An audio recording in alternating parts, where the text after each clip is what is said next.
Hello and welcome to the European Road Race Championships in Plumelec, the rescued European Road Race Championships and the newly minted championships for men, because this year they are for the elite, the very best cyclists in Europe.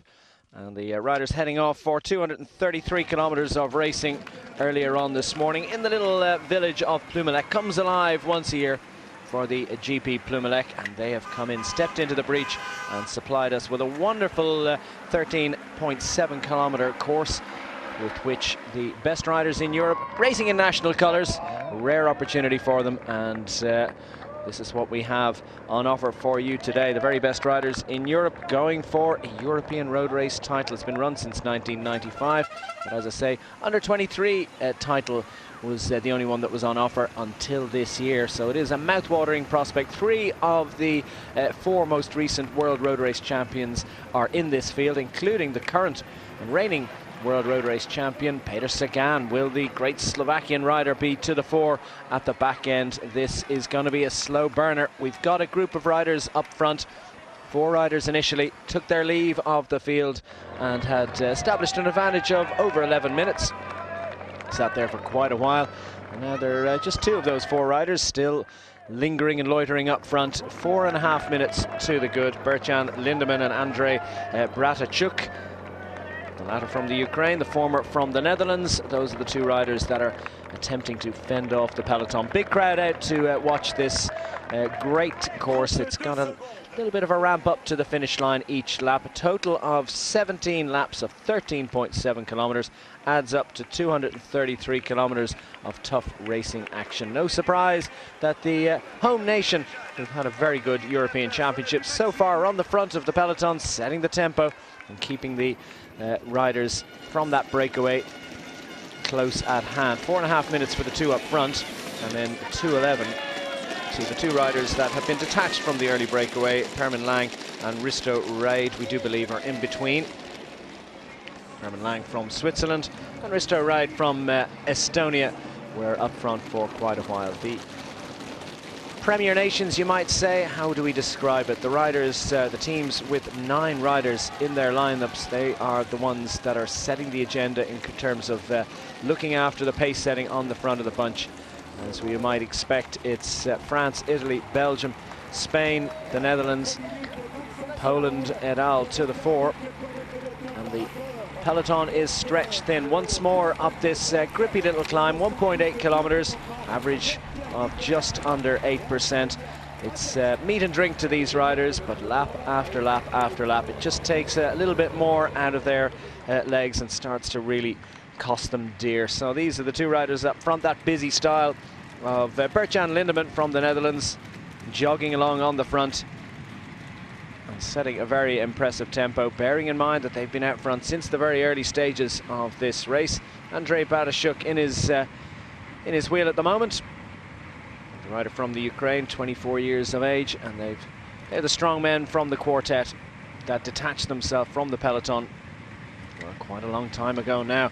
Alongside me to run the rule and survey the scene in what is a very interesting European Championships. It really has captured the imagination this year, and Plumelec in Brittany has put its best bib and tucker on for what's going to be a great conclusion, I think, to the European Road Championships. It's been a great week of racing already. We had plenty of titles already won and lost, and this is to be the conclusion, the final event in a great festival of bike racing that I think is set to really ignite interest, and in the next few years become a more established and more interesting and more important race on the calendar for so many riders. Brian, it's a slow burner, as you might expect. The Premier Nations, we're going to call them that for a little while anyway.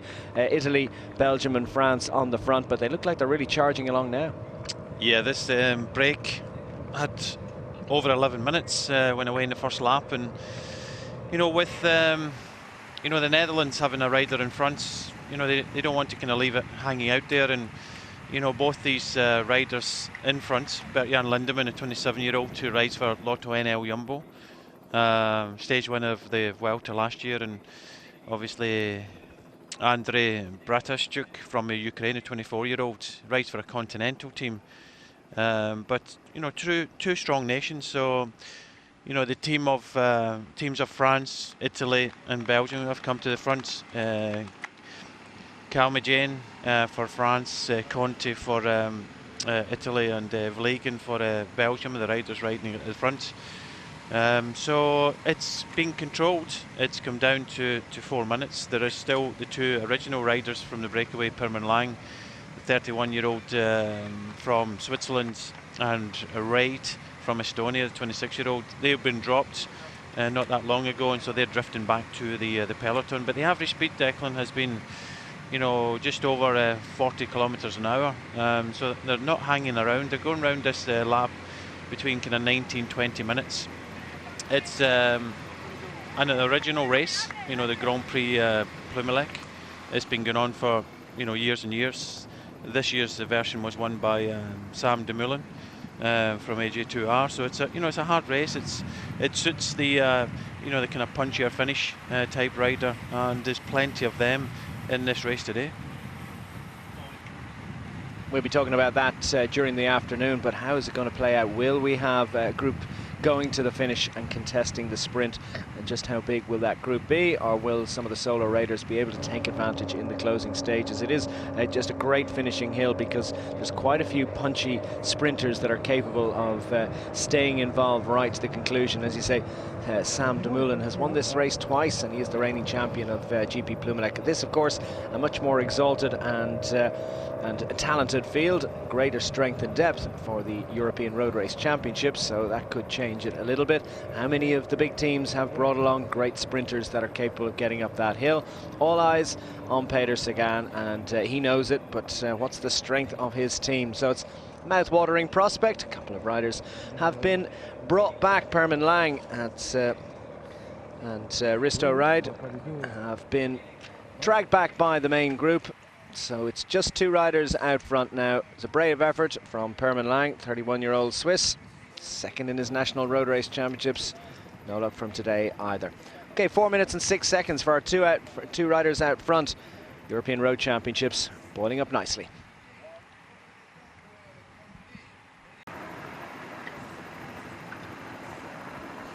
Peloton are strung out. It is getting busy already. 73.3 kilometers remaining in the European Road Race Championships.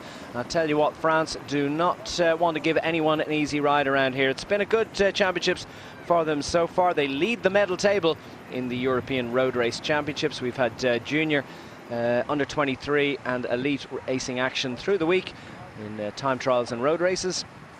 And the home nation with 2 golds, a silver and 3 bronze, 6 medals in total, twice the total gained by the Netherlands, who are next best on the medal table, alongside Germany. That's well, it's going well for France at the moment, and they clearly believe that they've got to make this race as hard as possible. They've got Julian Alaphilippe in their ranks. Is he their go-to man today, Brian? I think it's difficult. You know, they have got a few options. Sam Dumoulin is there. You know, he knows this course. He's won it this year. They've also got Tony Gallopin, who won the Wallonie just during the week, and has some good form coming out the Tour of Britain. So it's one of these things, Declan, where you've got maybe 2-3 options, but in this type of race, it's probably better to just kind of look after one rider. And we look at the team of you know, Slovakia, and they've got 6 riders. So all 5 of these riders will be looking after Sagan. When you look at, you know, the other teams of 8 riders, it's who are you going to go with? I know you like to have options, and it's always nice to have options just in case there's a puncture or a crash or anything happens. But it's sometimes better to have a plan and you try and stick with that plan. And sometimes we've seen it in World Championships with Italy. They don't work together. They think they're capable of winning. And when you've got 2, 3, possibly 4 leaders and they all think they can win, then they don't work together. So I think it's you know, working together and helping. And we can see from, you know, where it's set up now, France believe that they can do something today, and they've taken it on. And you got to remember, this is a new era of the European Championships, and I like it, because in the past it was predominantly under 23, and this is the first time there's been elite. I was involved with the first Olympic road race when it was open to the elite, and it's a completely new era from before. I don't necessarily think that the Olympics should be maybe open to professionals and things like that. At the time, I didn't think it was right, but it's evolved. Cycling's evolved, and why not have the best athletes racing for the Olympic title? And it's the same here. The European Championships. The French Federation have opened it up for the first year to the elites, and I think this race will grow and grow. We're without a few riders. It would have been nice to see Greg Van Avermaet here racing, but some teams have sent just kind of token riders, and when we look at the GB, they're not represented. We've got 33 countries here. Why have we not? So it's I would like to see all the best riders teams competing for the European Championship. Well, that is a fascinating decision. Why did GB not, or decide not to come? Is it just that proximity to the World Road Race Championships? There are so many other responsibilities. It's an unusual decision. I think asking the riders, I think the riders would come. It's obviously a decision by the federation, the governing body, to support it. They've brought under 23. I think Gab's colleague finished 5th in the under 23 yesterday. Not far off, the medals. But as for the elite team, they've not decided to bring anybody. Which I think over the next few years, as this race develops, and you can see by the spectators out, this is a cycling area of France. They love their cycling here, and I think this race will grow and grow. And so, hats off to the French Federation opening it up, with the European Championships to elite, and putting on a very good event. It's on a course it's used every year, and a very good race. And I'm sure this event will grow and grow. Yeah, it's an interesting mix there. Fantastic mix and selection of riders of massive depth of experience and ability, and as you say, a lot of development riders coming through as well that have presented with an option and the possibility of trying to challenge the likes of Peter Sagan, Philippe, Gilbert, and some of the other big names that are involved. Rui Costa, as I said, 3 of the last 4 world champions involved in this race. Sagan, Gilbert and Rui Costa are in this field, and it is an eclectic mix of riders that are still involved. Still a big bunch there. You mentioned the GP Plumelec. This part of France is absolutely steeped in cycling lore. Brittany really is a heartbed of the very best that's happened in French bike racing over the years. They've got a strong club culture, and GP Plumelec can trace its roots all the way back to 1974. French Road Race Championships took place here in 1973, and then Roger Pingeon won the first GP Plumelec in 1974 in this region. And through the years it's evolved and become an important festival of cycling. French Road Race Championships 3 times here. Roland Berlon won in 79, and then Didier Roux in 2003. And then, of course, Plumelec has been a host to Tour de France stages over the years.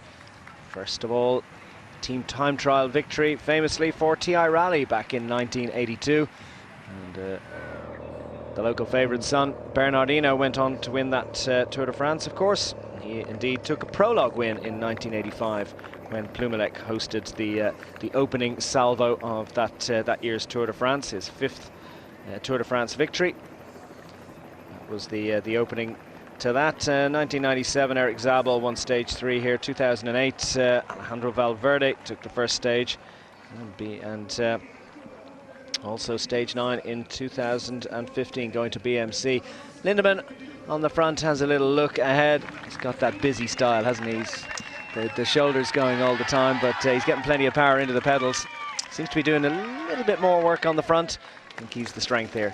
Yeah, he is. He's riding with a 3rd division rider, but obviously a strong rider. He was able to go with him when he kept the pressure on, when the gap was coming down. But magnificent crowds here to greet him over the finishing line. 17 laps round here. It's It's a circuit known to many, and 13.7 kilometres in total.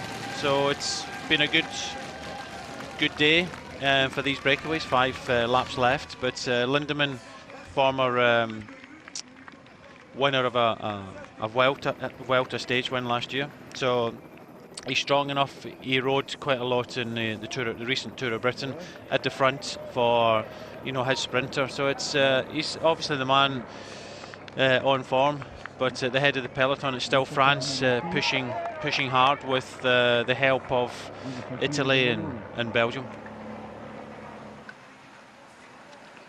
Solid job being done indeed.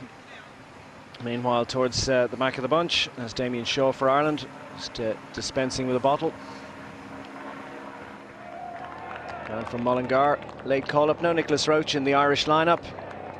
Fine 8th in the time trial, but Dan Martin will be the go-to man you would expect for the Irish squad. He was just on the left of the towards the front of the peloton, and the big riders now starting to gravitate towards the front and make sure that they're in the right position, because this climb, they don't want to get caught out. They don't want to find themselves in a situation where other riders. And now we're starting to see a little bit of activity, and it's France that have decided to kick things off. France and Italy are going to be all over that one. No surprise that as it could be Geniez that has decided to just sneak off, and the attacks are coming thick and fast now.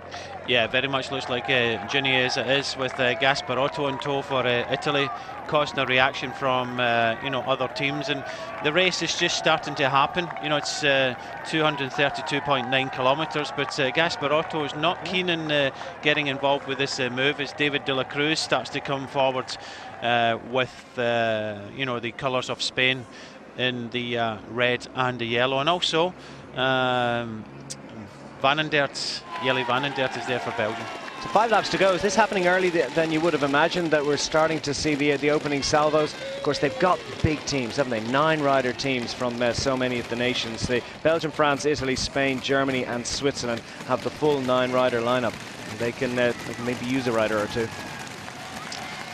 They obviously want to start splitting it up. They've been riding around here over 40 kilometres an hour on average, and they want to make it hard. And Germany trying to fire a rider across now. Conor Dunn on the front for Ireland, thinking of Dan Martin, who's also up towards the front. So it's starting to kick off. The harder the better for some of these riders.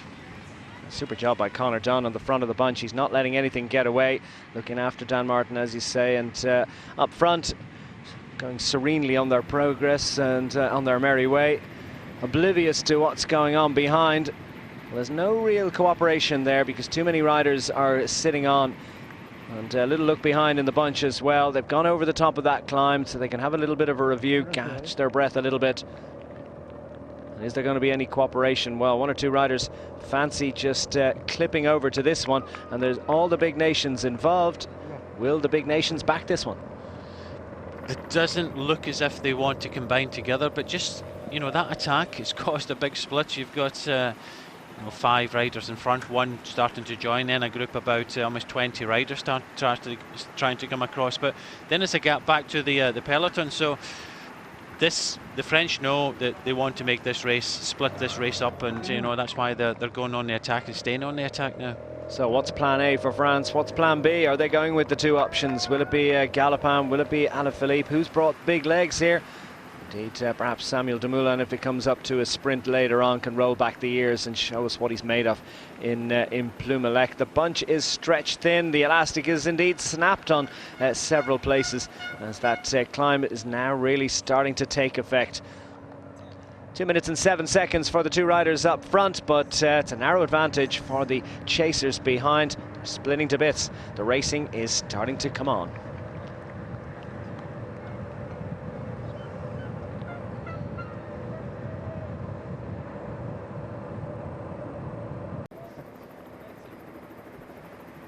It's getting busy there in the European Road Race Championships, down to the final 63 kilometres, and the bunch is stretched thin because, well, there's a very, very dangerous counter-attack now. Two riders still up front from the early breakaway, Bert-Jan Lindemann and Andrzej Bratachuk from the Ukraine, Lindemann from the Netherlands. Meanwhile, Gasparotto's in here for Italy in this chasing group of riders. Bert-Jan Lindemann from Belgium is there as well, David de la Cruz. Geniez, as you can see, from France, and Buchmann from Germany, and also in there is Ovsian from Poland and Ludvigsen from Sweden. It is a very, very dangerous group for a number of reasons, not just the ability of the riders in there, but the fact that so many of the nations that have real power, real strength and depth, and would be the ones that you would expect to do a little bit of chasing if something gets up the road, well, they're not going to be minded to chase this one, are they? So where is the chasing going to come from? And the Netherlands have gone to the front. It can only be, you know, looking down the nations. Belgium's there, France, Italy, you know, Spain, Germany. I think the other big nation is definitely the Netherlands are not there. Portugal trying as well now, but there's a lot of onus on, it looks like Wout Poels trying to go across now. So they realise the danger, and some riders trying to get involved and going across, because this is a dangerous move. They don't have a big advantage, but they seem to be working well enough together. Geniez on the front, and as you say, so many riders looking around to see what level of cooperation there is. It's not going to work out this time, but it's caused a little bit of damage. You can be sure that some riders have suffered. Yeah, so Portugal just make it across now. Wout Poels is there for the Netherlands, another rider from Italy. Connor Dunn at the front for Ireland, trying to keep the gap down, but also down the back on the left-hand side is the world champion, surrounded by his teammates from Slovakia, Peter Sagan. Well, that's the surprise, isn't it? That we haven't seen any reaction. He's playing it cool, but does he have the really big strength in depth in his team to close gaps? And I mean, that's the problem to a certain extent. Well, they don't. Sagan, it's as simple as that. They've got a strong enough team, but they're just looking after him. He's hoping he's just playing a waiting game. A lot of these riders just waiting. If they get involved with the attacks now, they will not be involved in the attacks in the last couple of laps. This race, I think, will be won in the last lap, predominantly on the last ascent to the finishing line. So you have to keep as much power as possible. Well, how much power can you keep in reserve when the questions are being asked of the nature of which we're seeing at the moment, because that is a very dangerous group. A few riders have just clipped over to it now, and that's going to affect the real strength and the commitment of those riders. But well, nobody is letting anything get away for any length of time. Slovakia have riders, Tibor back towards the back of the field. Can they see what they can do about closing the odd gap for Peter Sagan, the World Road Race champion, many people's pre-event favourite, but he's going to have to take on the might of all of the very best European nations. You know, you look at athletics and the European Championships, maybe is not such an important championships in world terms as it used to be, but in cycling still the European Championships is because so many of the leading nations and the more successful nations are actually in Europe. When we look further afield, Australia and the US, obviously very strong, couple of strong nations, but I think the European Championships now as an elite race for men is a highly valued scalp. It is. You get a jersey at the end of it, you get a title, but that's it. You can't wear that jersey. And you know, we see the Olympic champions starting to wear some you know, gold flashes and things like that, but there's no jersey. You can't, you know, recognize the Olympic, you can't use the Olympic rings or anything like that. So it's just a one-off. You're right for your national team, but it's a title at the end of the day. As world champion Peter Sagan, the testament is he's here. He wants to try and win this race. He's a bike racer, and you know, that's what we all love about him. And there's so many other riders have come here wanting to win this European title, and this is a new era for this race. It's the first time that it's been elite, and we've got some good nations. Just a pity Great Britain aren't here, but we've got some really good nations. As you said, 9 riders, and most of the stronger teams, but the likes of Sagan, he's only got 5 teammates with him. Ireland have got 3. Kind of surprised that Nicholas Roach, good result in the time trial, won by Castro Iveco from Spain, but you know, and Nicholas finishing in 8th place. I'm surprised he's not here, but also I think it's nice to see, you know, Damien Shaw given an opportunity to ride, because this is a kind of developing race, and some of the pros might be thinking, well, you know, give others an opportunity. It's only the European Championships, but I think this race will start to grow and grow and grow. It's going to be a value title this year for sure. The way they're racing it, you can be certain that there are plenty of riders in there that would really like to take that title. We're just looking here at Portugal. Machado's now on the front, and Portugal actually missed that move. That was a kind of dangerous move. It didn't fly off the front. You know, it was a couple of attacks up the finishing straight, set up by Genius. I think it started with Gasparotto, but they now want to be a little bit more attentive and not be left to do a lot of the chasing, because with Rui Costa, you know, in Portugal I've got 6 riders in this race, and with Rui Costa, the way he rode in Montreal, he's very capable of winning this title today. Is it all for Costa? I mean, it's the kind of circuit that suits him. You think so? You know, the Czechs of Vacok on form, Rui Costa for Portugal, Sagan we've mentioned for Slovakia, Switzerland possibly an Albacini type finish, Wout Poels can do well for the Netherlands. Then we get Italy, they've got Colbrelli and Ulissi and Moscon all in form. We've already talked about France with Alaphilippe, Gallopin, possibly Sam Dumoulin. Belgium, I think they'll look at Philippe Gilbert, obviously on some decent enough form, and you know, what a year it would be for their national team if they won the European title as well. Yeah, Philippe Gilbert is the go-to man for Belgium, at least one of them anyway. No Greg van Avermaet, but well, they've got strength and depth in that nation. They certainly do. So the bunch back together again, chasing the 2 riders up front, and it's a little bit of a review. Brief cessation in hostilities. We'll take a break. Back after these.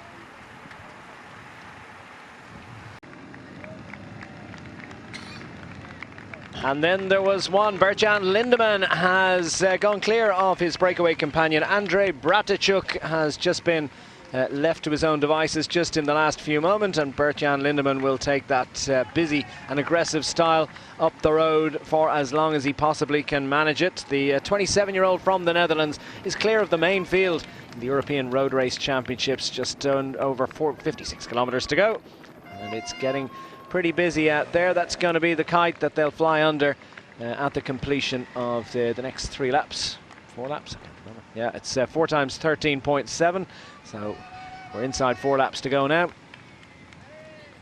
And Bert-Jan Lindemann, stage win in the Vuelta a España in 2015. His day of days racing solo, clear of Ilya Koshevoy on that occasion. Fabio Ru 3rd over the line. 2nd year of a 3-year deal with that team, the team Lotto NL Jumbo that he races with his trade squad. He's got the Tour de France and Tour of Britain in his legs of late, and clearly going well out front. A little bit of a review, and Peter Sagan is looking for a little bit of assistance from his Slovakian teammates. What sort of help are they going to be to him as this race reaches its conclusion? It's definitely a small ring hill, 7.8% for 1,800 meters. They go up it again and again and again, and it really starts to take its toll. Damien Shaw has managed to hang on here in the bunch, but sitting at the back, I wonder what he's thinking about the pace right now. Man from Mullingar, County Westmeath, former fireman, now racing with Unpost chain reaction cycles full-time on the road. Italy on the left of picture, Spain in the middle, and all the teams starting to have conversations, trying to make sure that their team leaders are in good shape, find out exactly how everyone is feeling.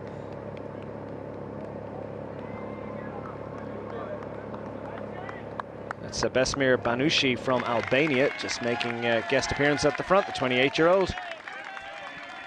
Hanging on with the pace, but Lindemann, well, once more he makes it to the finish line and will receive the plaudits of a large and appreciative crowd. Great to see Plumelec out. It's got a population of just over 2,700 people. That's been significantly added to for these European Road Race Championships, and well, the Plumelec faithful have really saved the day, because this event was to have taken place in Nice, but unfortunately There were security concerns, and the organisers at Nice believed that they couldn't put on a safe championships. So at one stage there was some speculation they were going to have to cancel the European Road Race Championship, but Plumelec stepped into the breach, and it's great news that it has been retained in France. So that's good news for France, for French cycling, good news for the championships in general. Another lap completed, 4 laps remaining for Bert-Jan Lindemann and the rest as Switzerland get busy on the front.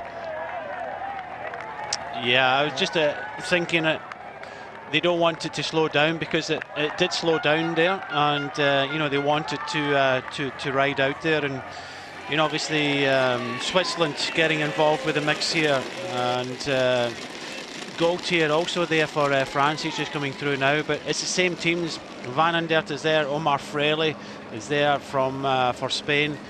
You know, won the King of the Mountains in the Vuelta recently. 2 riders are in there from Belgium, but it's just every time we come to this climb, there's a reaction. The Dutch have missed out again. I don't know what the Dutch are doing.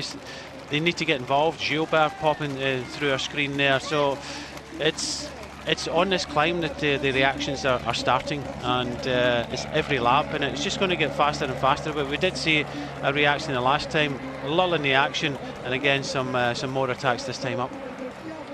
Dutch arrived 1 rider down. They brought 8 riders to this championships, and they've won in the break as well, so 7 behind to do a bit of chasing. It's Belgium that are getting busy. They're pushing hard.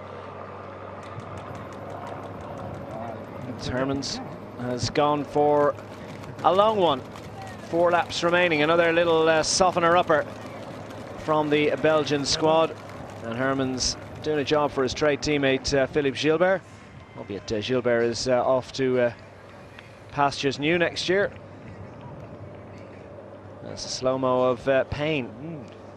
It's all it can be described as Bert-Jan Lindemann now just over a half a minute to the good. Yeah, I don't think they're too worried about this man. You know, he started with his skin suit on. Obviously, the thought of getting in the breakaway today, but with just over 50 kilometres to go, it's going to be, you know, very difficult for him to stay out there much longer. Now the racing is really starting. You just see it stringing out. Herman's still on the front.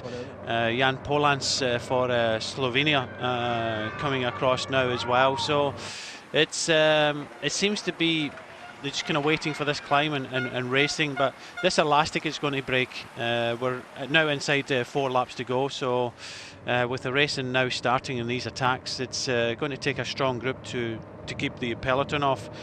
But we were saying it a little bit earlier on that the Netherlands missed the first group, and I'm not too sure. They might have 1 rider at the back now.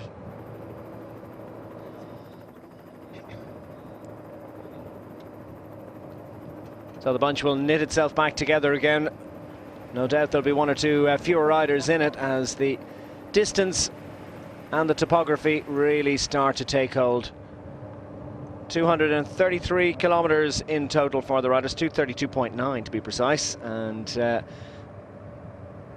well, just over 52 of those kilometers remaining. Hermans has a little look around and says, well, this is worth persevering with. Shaw still sitting at the back, is safely in the bunch, but well, this bunch is going to split up again and again over the remaining 4 laps.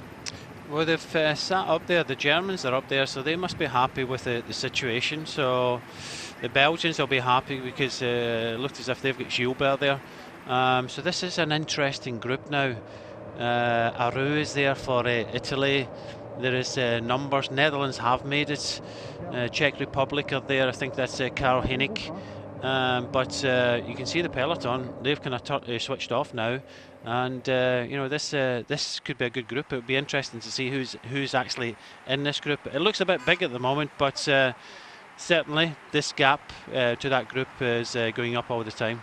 Delaplace for France heading back to the car to collect bottles and no doubt pick up some instructions about how they're going to play this one. Another brief cessation in hostilities. How are they going to play? Where's the next big attack coming from, and which nation will have the strength to really cut up rough and get kicked off and get this one kicked off a little bit early? We did see that little flurry of activity last lap round, a sense that perhaps this one is just a little bit less intense, although again it would be easy for me to say that. You might think something different if you were sitting in there right now. Well, this group up front absolutely piling it on. Well, this is Lagutin there for Russia, and Omar Fraley from Spain. So they are pushing out now. So, you know, with everybody in the bunch just freewheeling, this gap is starting to increase quite significant now. It's a dangerous moment. Which nations have missed it? Which nations are satisfied with the composition of the group? And communication is absolutely vital between riders and teams here, that they understand what's happening, that they know who's in there, and that they're capable of responding if a response is necessary. The block is on at the front of the bunch. Not a block as much, but certainly there doesn't seem to be any sense of concern about that group up front. Well, this is Alaphilippe in the left-hand side. It's France. You know, he could be, you know, he's very quick. In this type of finish, he's one of the best. But looking at this group of what must be 15, 16 riders now with the neutral service behind, so we're just panning back now, and I think the gap back to the peloton will be over 30 seconds at least. Well, could this be the group going away? Still almost 50 kilometers remaining. It's a long way to the finish, but the peloton are satisfied that they're not interested in chasing just yet. They're going to take a little bit of a break, have a little look at this one, and then maybe get going again. France aren't going to be chasing it because, well, they've got a man up front. Domagowski there for Poland as well. So this is a good group. France have got you know, their man there. There's a few passengers at the back as well.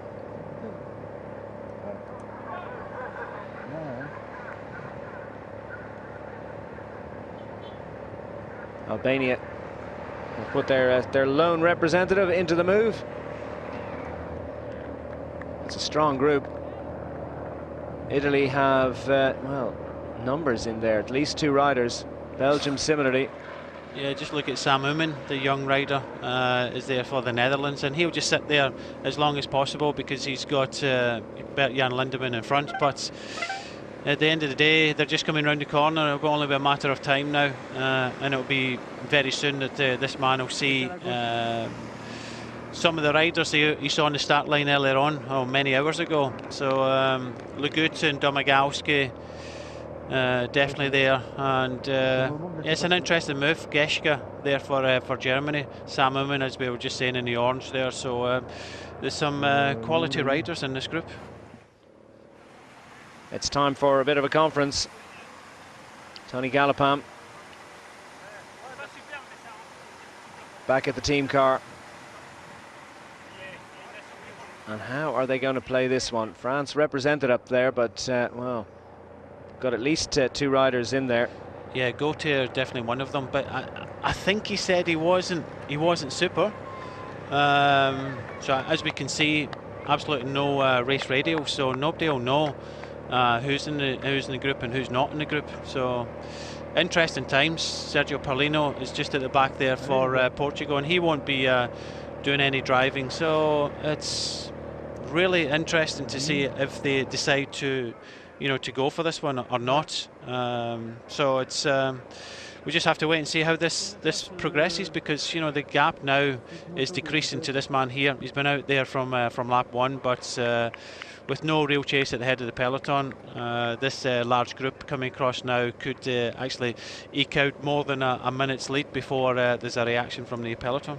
Yeah, well, Lindemann's waiting. He recognises the end of his brave solo effort out front, and he can only be of benefit to the Netherlands by just trying to recoup a little bit of his resources and seeing if he can make a contribution a little bit later on. Nicolas Ede, I think it was, in there for France with Cyril Gautier. We've got 2 riders up front in this counter-attacking move. A big concern now, I suspect, for fans of Peter Sagan and for the Slovakian squad in general, because it's a very strong chase group that have managed to get up front. Ben Hermans in there for Belgium. And the Estonian is Peter Prus. Hermans, big, powerful figure. On the front, and Cyril Gautier has a little word. Geschke's easy to pick out, isn't he, with the beard. These riders are, well, now Bert-Jan Lindemann can tuck in onto the tail of his teammate and fellow countryman Sam Oomen. Hermans goes again. There's no cooperation here. That's the concern, isn't it? Because while there's enough riders up there that they certainly have the strength, and there are enough nations represented, but there's a sense of frustration, I suspect, for some in this group that, well, not enough riders are willing to contribute. I wonder why that is. They feel as if you know, they want the stronger nations to ride, and you know, looking around, there's some good riders in here. It's too big a group. They've got, as we said, going over a minute, so it's 1 minute and 10 seconds. That information of who's in the breakaway will go to the peloton. So it's who's going to chase this down, because they're not really working together. But if they can keep this going, the stronger riders here, if they can keep this going to next time rounds, and then try and break you know, a small splinter group. Can you see Omar Fraile for Spain here, and he's not contributing too many riders, and as we see, Belgium have now taken it up. They do have 2 riders, Hermans and Van den Dert in the front group, and that's what Hermans is trying to do. It's not workman-like, but he'll not know that Belgium are riding in the front of the peloton. Well, it's an unusual situation, isn't it? Because Belgium are chasing a group that is currently led by a Belgian, and the Belgian piling it on in the front of that group is Ben Hermans. Not aware, but Belgium not willing to gamble and to bet on the 2 riders that they have up front. Big, strong roadmen that they are, Ben Hermans and Jelle Van den Dert, are not who they might be expecting to come up with a big result at the end of today. Will it be Thijs Benoot, or will it be Philippe Gilbert can come up with the business for Belgium through the feed area? Little concern to the riders out front, because it is the Belgian colours represented on the front of the peloton. They've put 3 riders up there. Meanwhile, the bunch playing a watching brief as best they can. Polnitsky from the Czech Republic just riding along in the slipstream and trying to gather up as much energy as he possibly can. And through the feed area now for the bunch, just over a minute behind now, 1 minute and 7 seconds. And the bunch stretched thin. It's a little bit of a sketchy feed zone, but no harm, no foul, no difficulties there. And frustration, you sense that they're not quite able to get the lead that they can. Hermans, Van den Dert, Ede, Gauthier, Fabio Aru has got in there for the Italian squad. Vieira from Italy, Dela Cruz, Frey, Lindemann, Sam Oomen, the 2 Dutchmen. Geschke, Lienhard, Domagalski for Poland. Hinnick we see from the Czech Republic, and Lagutin, who is anxious to get going. Paulino for Portugal, Polans, Saviskas, and Haliaj from the Albanian Republic. What a great effort for the man from Albania. Lindemann goes to the front. Well, what energy he's got left. He feels, well, Sam Oomen and himself have had a little chat, and Lindemann is going to put as many watts as he possibly can out there for as long as he possibly can. So Sam Oomen fancies this one.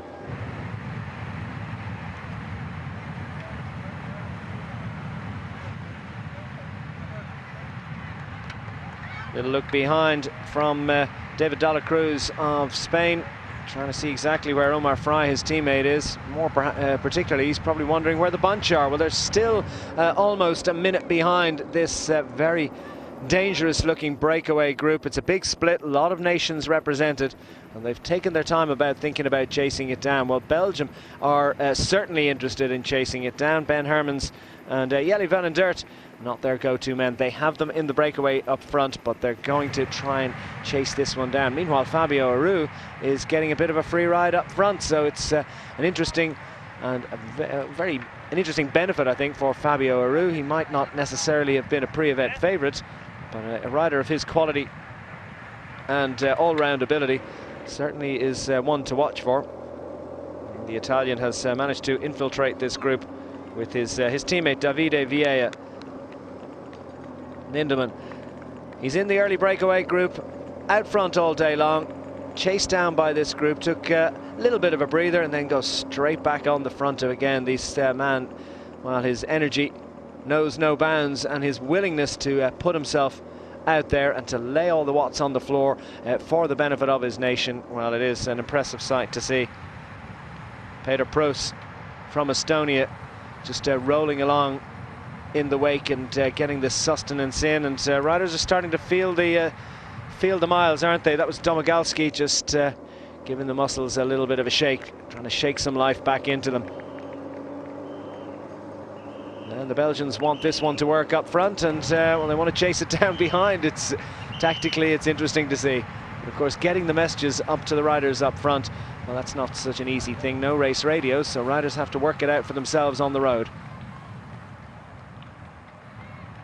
Across the bridge and into another grippy little climb on this circuit in Plumelec, 13.7 kilometers, and we're now on the Côte to Cadoudal, 1.8 kilometers, and you can see that at almost 8%, it is a challenging climb. It would be challenging enough if you only had to go up it once. Do that 17 times, and well, it's really starting to grip. There'll be 3 laps to go when they get to the conclusion within the next 2 laps of this 15th lap. And Belgium continuing to set the tempo. Slovakia looks like they've got someone up there trying to do a job for Peter Sagan. And well, they might, because it's just got to be a worry now. 44 seconds, so the gap is coming down as they hit the bottom of the Cadoudal. What's it going to be at the top? How many riders are going to still be in this bunch when they get to the top? And will there be a little bit of a thinning out of this group as they reach this climb, Brian? Might be a good time for an attack. Yeah, I think it has to be. Lindemann has done his turn and now dropping off. I think there could be a reaction from the peloton, and obviously a reaction in the breakaway. Too big a group in front. Sam Oomen, the rider from the Netherlands, riding on the front. It's not working well, and you know, Polans comes through to do his turn. As you say, the man from France, Ede, but they're not really pushing hard. Everybody's trying to save a little bit, but they'll know that this gap is coming down, and you know, I'm expecting a reaction from the peloton. Well, the peloton aren't too far behind now, just over a half a minute back, so they've have that advantage. So major big shift there. It's like Bacalance on the front for the Belgian squad, the AG Tour rider. His trade team, of course, love this neck of the woods and have had plenty of success in the GP Plumelec in years past. This is a very different situation, though, as Bacalance representing Belgium. Pushing hard, and while Peter Sagan has gone towards the front, he has the assistance of just one teammate, and that's Konecki.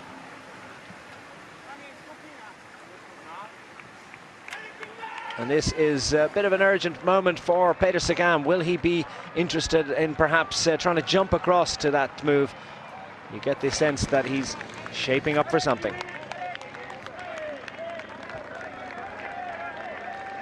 So now this breakaway group, which established itself just over a lap ago, has been closed to within half a minute. Their maximum advantage, 1 minute and 7 seconds. There's the bunch, stretched thin under the combined efforts of the Belgian squad. They've got 2 riders in the move up front, but they're not satisfied with that one, and they want to try and chase this one down. So Belgium doing a great job, not enough coordination up front, and well, there's a bit of anxiety for Nicolas Ede.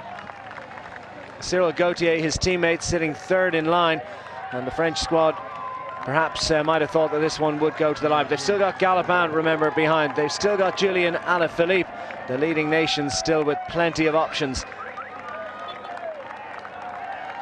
Gauthier has all the cheers of the home crowd as they start to crest the rise at the end of this lap. They're going to ignore the sausages for a little while as the riders make their way through. Brian, we just saw Peter Sagan just starting to gravitate towards the front. We're going to see the leading riders start to make their way up. They've got to stay into make sure they're in the right position. Wout Poels there for the Netherlands as well to the fore.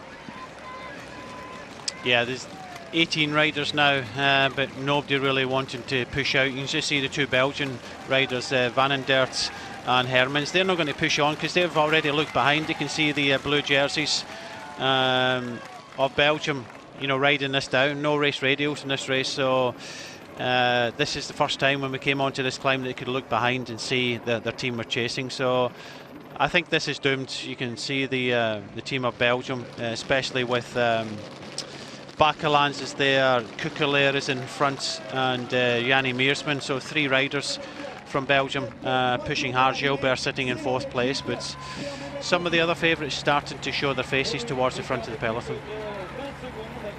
Across the climb one more time. 18 seconds now. This is coming down, and it is surely doomed. But what's going to happen between now and that group? Oh, look at the way the punch is stretched thin. That is absolute savagery in there. There's no one getting a free ride at the moment. The thing they have to take care of, Declan, in this situation is that it will come together, and it will probably come together over the top of this climb, probably in that slight descent, and it's a counter attack could go away. So Belgium really have to be careful. Yeah, they've got to save some energy, not put all their eggs into the one basket of chasing this one down. And the counters are coming out of that group up front. So Slovenian rider still wanted to keep this pressure on Polans. So he's trying his hardest to keep away, because, you know, at the end of the day they don't have they only have 6 riders in this race, and you know, he wants to be in the move. He made it into the move, and with so many passengers, it's starting to come back. 24-year-old Jan Polans from Slovenia.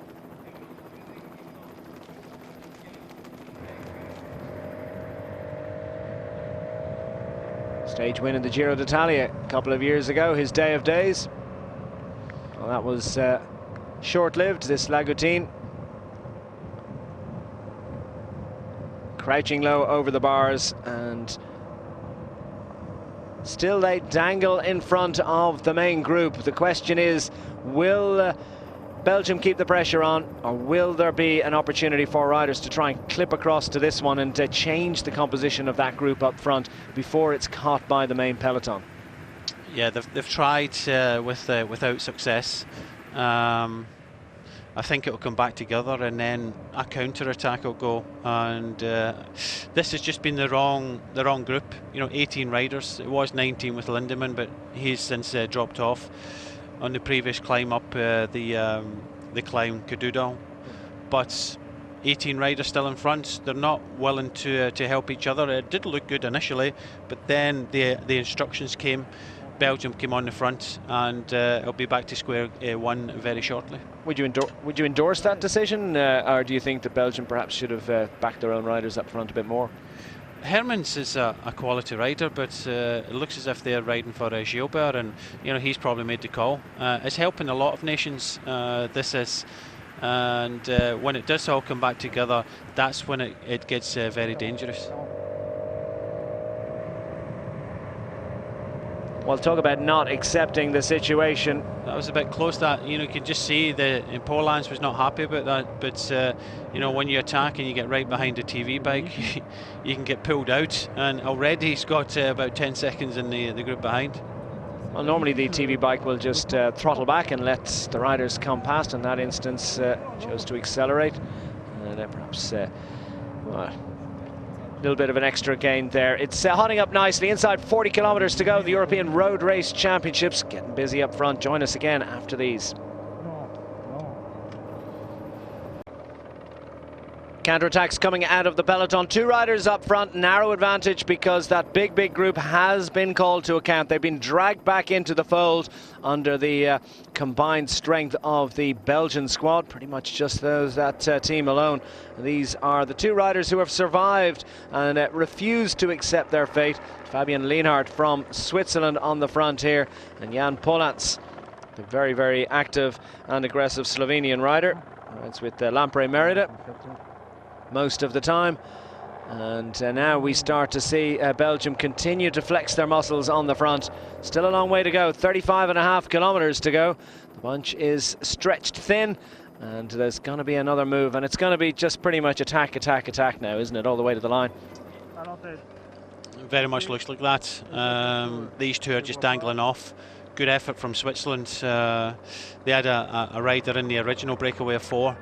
And you know, this young 23-year-old development rider from BMC is riding well Leinard. But you know, Bakelans in Belgium are starting to kind of fire riders in. It's, you know, we've already seen a group of 18 go down the road, and you know, it was brought back by the impetus of Belgium riding at the front. So they're maybe a little bit in the back foot. They came through, and unfortunately the catch happened just as they went for the break. But Belgium just went straight past, kept the tempo up, and that was a difficult part, because as soon as that all comes back together, that's where the counter-attack does. But Leinard, real impressed with him today. Interesting decision of Bakelans to attack, because, well, I mean, if they're going to chase down Hermans and Van and Dert, would they have also been minded to chase down Bakelans? Is there full coordination in the thinking there from the Belgian team? Well, you know, Bakelans to me is an aggressive type rider. It's just in his instinct to do that, but I also think he's an individual rider, and you know, possibly he's looking for himself. He wants to be involved with the move, just in case, you know, because they all know it's getting very close. 34.5 kilometres to go. It's already been you know, the pace is being up. They're going round this circuits, you know, under 20 minutes now. The pace is up, and something's going to go, or somebody's going to have to take control of the whole race. Get into this, you know, the final lap. Paul Mertens is coming up to the front for Germany. Aru's there, and there's a lot of riders just kind of looking around. They're not worried about these 2 riders, because it's only 2 riders, but it's the next group, and we've already seen some of the teams that are making mistakes, but it does look as if Belgium are really interested in taking this on for Philippe Gilbert. Well, it's Jan Polans, who's absolutely a picture of pain and suffering. Desperate, I suspect, for that group whenever it does appear to make its appearance. He's hoping that by dangling out front that it'll be a counter-attacking group out of the peloton that will jog over to him. We're just looking at Peter Sagan there, Declan. I just think he's content and just sitting in this bunch and you know, waiting, because he's thinking that maybe a lot of riders are thinking at the moment, this is going to come to a sprint. It's going to come the last time up the climb. And he's still, I mean, you know, what an array of talent, what an amazing sort of arsenal that he's got, because even if it does come down to a sprint, he's got what it takes, even in a relatively big group.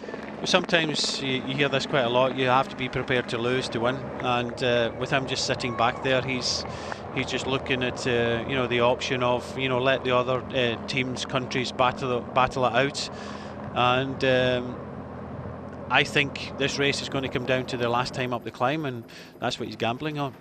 Well, battling out they certainly will, as France go to the front, and it's a considerably thinned out group.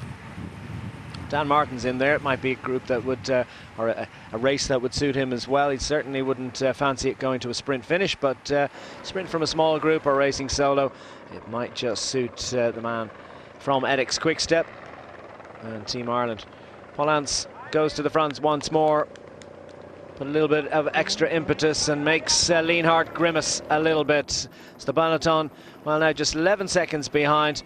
Perhaps as they go through the feed zone, that will assist those riders up front in their efforts to gain a couple of seconds advantage. So nice catch, nice save there by Redi Halilaj, the Albanian rider. We saw him a little bit earlier in one of those moves. Virtually nothing to tell between the 2 riders up front and the chase group. France, the Netherlands, Italy there. Fabio Aru is very prominent towards the front, seems to be on a good day. How are Italy going to line up? What's their plan? Not exactly, well, they haven't got a whole lot of sprinting talent in there, so they perhaps need to get something up the road. Well, I would say that Colbrelli and Ulissi are very capable of doing, you know, good sprints up this climb, but when you look at the likes of you know, Sagan, it's going to be very difficult. Looking here, France are keeping the pressure on. There'll be definitely attacks the next time up. I just don't think it's going to break up enough. And you know, when the groups are going, Declan, the groups are too large. They're not combining well together. So it does look as if this will come down to the last lap and the last climb up the Cadoudal, or the Côte de Cadoudal. Polance on the front, Lienhard behind, still holding on to that 12 seconds advantage, and that's a pretty good vantage point, isn't it? Too much demand for that position. The bunch flashing past. Difficult to pick out the riders there, but great sense of the speed, excitement and intensity of the European Road Race Championships. Just over 31 kilometers remaining. Join us after these to see how they get on. We're on the Col du Cadoudal, 29.1 kilometers remaining. The European Road Race Championships, and riders are starting to suffer a little bit now. We're over 200 kilometers into this first year that the European Road Race Championships has been held for elite men. Up until now, the senior men's race was for under 23 competitors. Reigning champion Eric Baska coming into this year's championships. Of course, there has been an under-23 road race just the other day. Alexander Rybashenko from Belarus is the under-23 title holder. And Van der Breggen took the women's elite road race yesterday. The under-23 going to Niewiadoma of Poland. Now the men's junior race, well, it's been a great week so far for the French. Nicolas Mal leading home his teammate Emilien Janier. The French winning the time trial as well amongst the juniors. Women's junior race, Liane Lepert from Germany. And Lisa Morzenti winning the junior time trial. Plenty of medals have been won already. Plenty of medals have gone by the wayside as far as some riders are concerned. There's going to be a lot of riders with broken hearts at the end of 233 kilometers of tough racing today. Well, I suspect that Fabian Lienhard and Jan Polance will be amongst those, albeit they'll be satisfied with their effort. They are giving it a little bit of a shake and dangling off the front of the peloton, but for how much longer? Because, well, surely it's not going to work out for them. Janne van den Dert on the front of the main peloton as Polance attempts to survive for a little while longer. Lienhard, well, he's given up the ghost. Brian Belgium continuing to set the tempo, continuing to try and set something up. It looks a little bit like a Philippe Gilbert finish. Do we think of Valkenburg on the last lap? Is that where Belgium are minded to try and organise things? It looks like Belgium are trying to set it up. You know, they brought it all back together, having two riders in that breakaway. So they've got their plan, they're sticking to the plan. It doesn't really matter what riders they've got in the breakaway. It does look as if it's a finish suited to Gilbert, but there's other riders in here just sitting. We've not even kind of mentioned a lot of the other favourites. So it's going to be interesting as we get into 2 laps to go now. Polance for Slovenia just kind of hanging in there, rides for Lampre.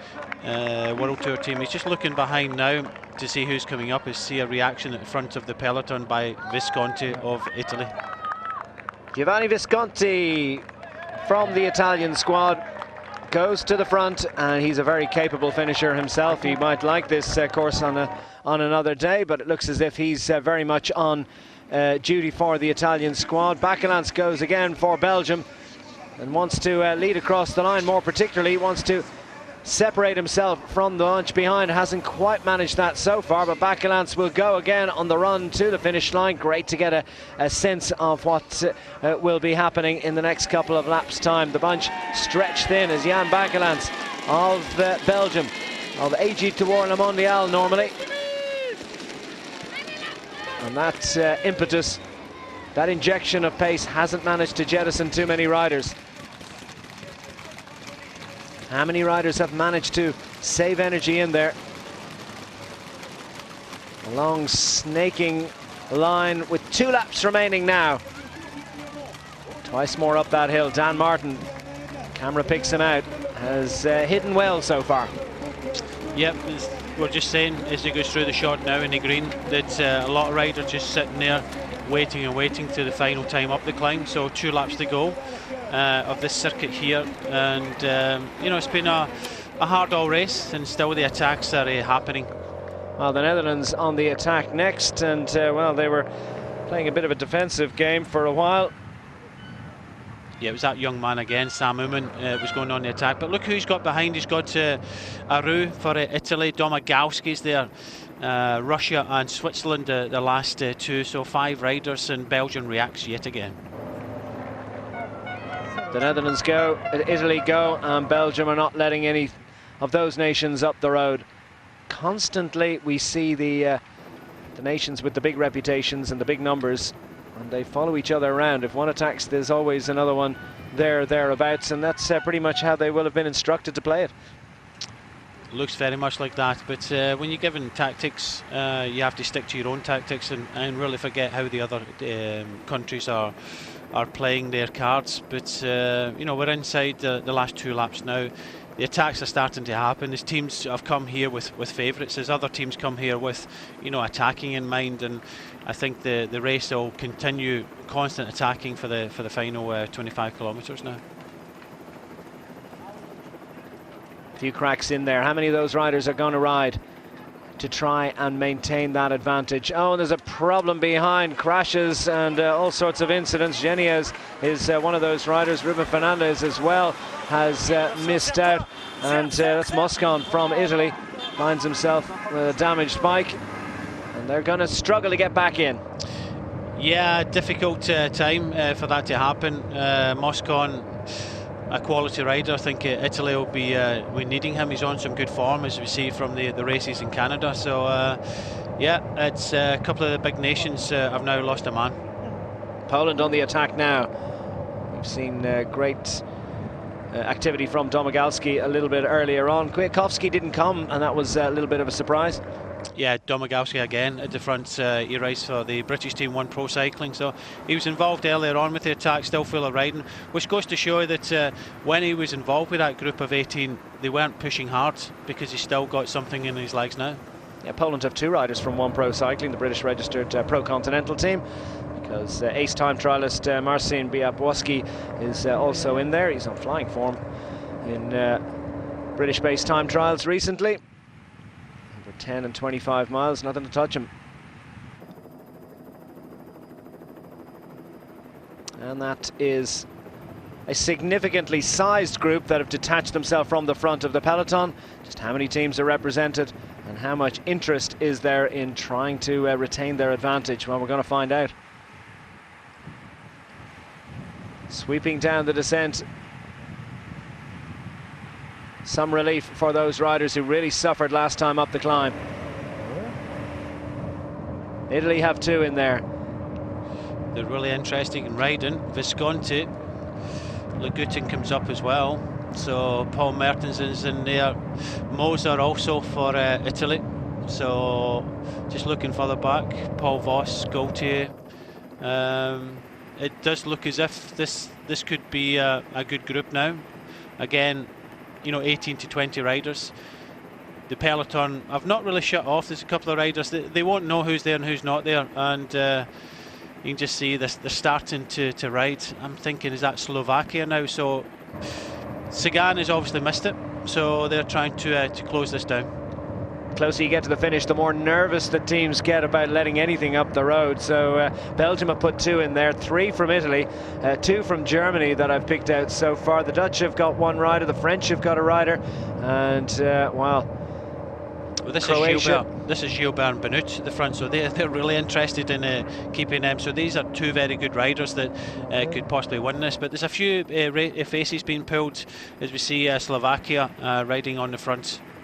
Well, what about that? It's Gilbert and Teish Benut. If you wanted to pick out a couple of favourites from the Belgian team, they would be the 2 standout riders, and they've both made it into this move. They're both riding through. They both want to see this one succeed. The Belgian team behind will surely know that their teammates have gone up the road, and they've 3 riders in this move, so it's a fantastic opportunity for Team Belgium. This is certainly a dangerous looking move.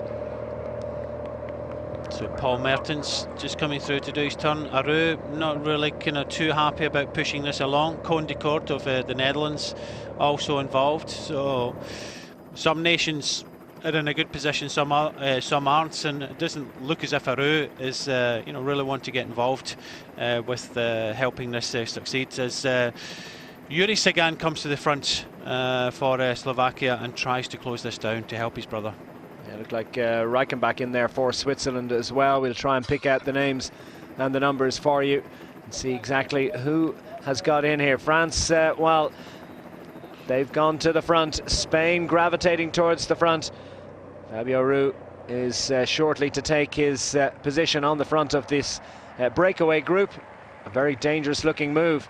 With just over 21 kilometers remaining, they've got some daylight. 12 seconds is the indicated gap, and as you say, Brian, they haven't quite yet shut off in the bunch behind, so they're not letting them up the road too easily. France, Slovakia at the front of the group. We're inside the final 2 laps of the European Road Race Championships. It's kicked off in a big way. Join us for the conclusion after these.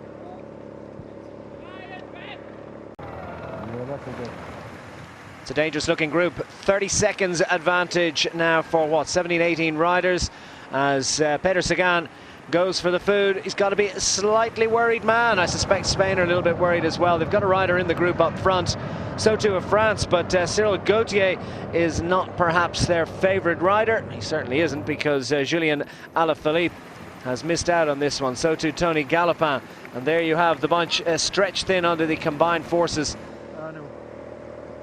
As Matthias Frank goes to the front, he's got Sebastian Reichenbach for company, and the Swiss have put 2 riders in, so great opportunity for them.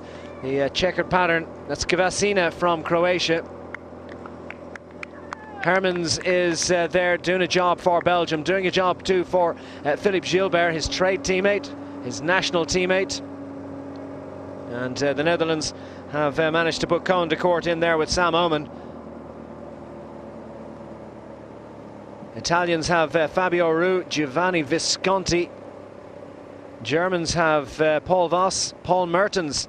So they've got great options should this group go to the line. Great ability to sprint, great ability to get up that final power hill.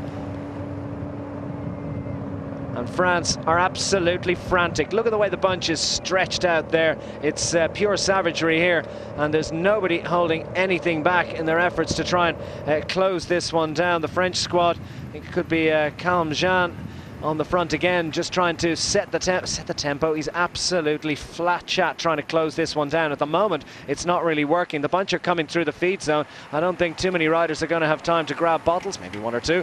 But it's not a handy ride at the moment, is it? Because they're absolutely flying in pursuit.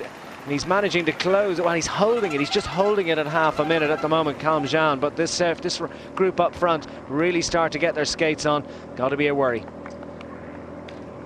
Yeah, I would think that Spain aren't too happy there. They've got Rubio here, but with the numbers of Belgium and Italy, I think they would be wanting to get involved with the chase behind as well. But we've got 17 riders in front. Benut, Gilbert, Hermans of Belgium, Gauthier of France, Aru, Visconti and Moser of Italy, Rubio we've mentioned from Spain, de Court and Uman of the Netherlands, Voss and Mertens of Germany, Frank and Reichenbach for Switzerland, Domagalski from Poland, Legutin from Russia and Vasina from Croatia.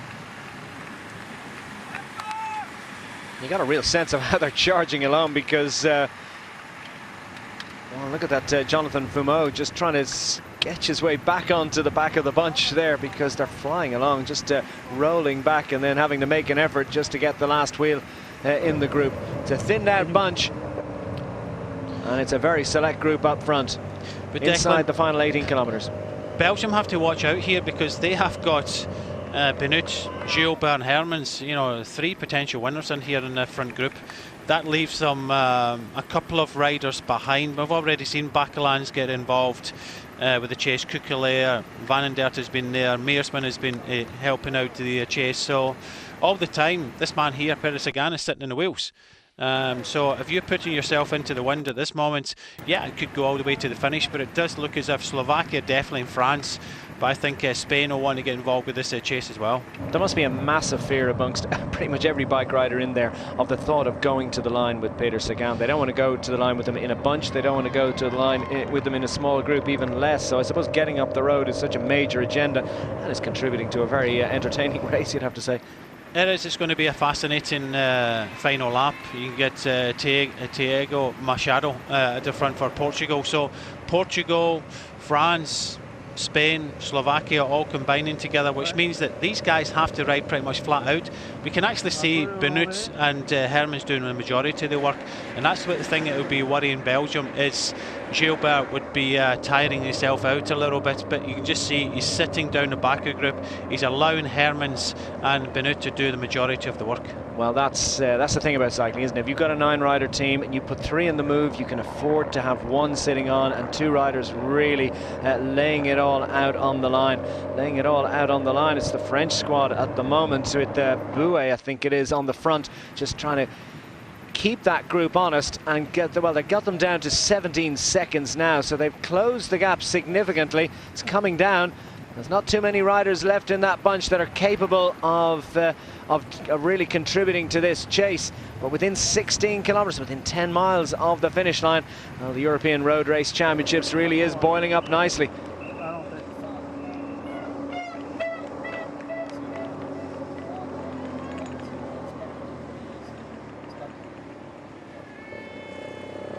Italy have numbers in this group up front inside the final 16 kilometers of the European Road Race Championships. They've put 3 riders into the group: Moser, Visconti, Fabio Aru is there as well. Might fancy galloping up that finishing hill. Visconti too is a great closer, so they've got fantastic options, and Moser is going to bury himself. Perhaps even he too, on a good day, could be capable of putting together this finish. There's no activity in terms of those wheels turning. There's plenty of wheels turning out in the European Road Race bunch.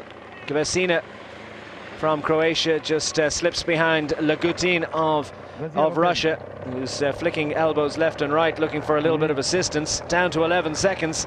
Yeah, but you can just see at the front of the peloton the gap has come down, but there's a lot of sore legs now, and it looks as if it's Italy trying to come across this group. France have kind of disappeared. So it's testing times, but it does look as if Italy, as we see, it's Moscon has made himself, probably after a bike change, made himself into the back of this group. Gianni Moscon safely there. It's in fact Portugal and Sergio Paulino that's bringing it eventually back. But just look at the colours at the front of the peloton, Declan, and France, because of that hard chase, have lost quite a few riders. Looking a little bit vulnerable, the host nation. Well, there's a lot of pride at stake here, and there's a lot of extra passion that will go into the fact that the European Road Race Championships, the first time that the men's elite event has been held as the European Road Race Championship. This event, of course, dates back to 1995 as an under-23 event. Mirko Celestino getting the win on that occasion for the Italian nation. Can there be another Italian victory? They've got riders into this group up front, but it's about to come back together again, as at the back of the bunch, there's a few sore legs. Ludvigsen for Sweden among them, and riders be a little bit concerned about their opportunities of staying involved. Moscon is trying to fight his way back into contention, but riders are starting to let the wheel go on this climb. Hermans on the front now. Matthias Frank from Switzerland behind him. And this climb, well, it is the penultimate time up the Cadoudal. 1,800 meters of pain and suffering, and it's never going to hurt as much as it has this time. It's never going to hurt as much as it will next time round. What a shift that he's putting in, but unfortunately for the riders in this breakaway group, well, I suppose they can at least take some comfort in the fact that there's nobody has got a free ride here, and if you're in this group, you're clearly one of the stronger men. Yes, that was apparent the last time up, but there'll be a few nations, have a sign of relief at the moment, because it has been brought back. We're coming up to the finishing line where there'll be one more lap of this course to go, and Hermans still pushing hard in the front. He wants to make it difficult, but Sergio Paulino for Portugal was the rider that came across with Sagan on the wheel. I know they ride for the same professional team, but as I said, they're riding for separate countries now. Well, Fabio Aru sitting in third position. He's anxious, isn't he? He just wants to remain alive to any counter-attack that happens. The bunch are all together. Hermans from that move just leading them up and keeping it, well, keeping the intensity there. The crowd have massed and are starting to bang the boards in appreciation. Where's the next attack coming from? Well, Aru is on the wheel of Matthias Frank as they race through to take the bell in the European Road Race Championships. Just 13.7 kilometers left What have they got left in the legs? It's a very small bunch now that is still in contention. Frank with a few meters advantage.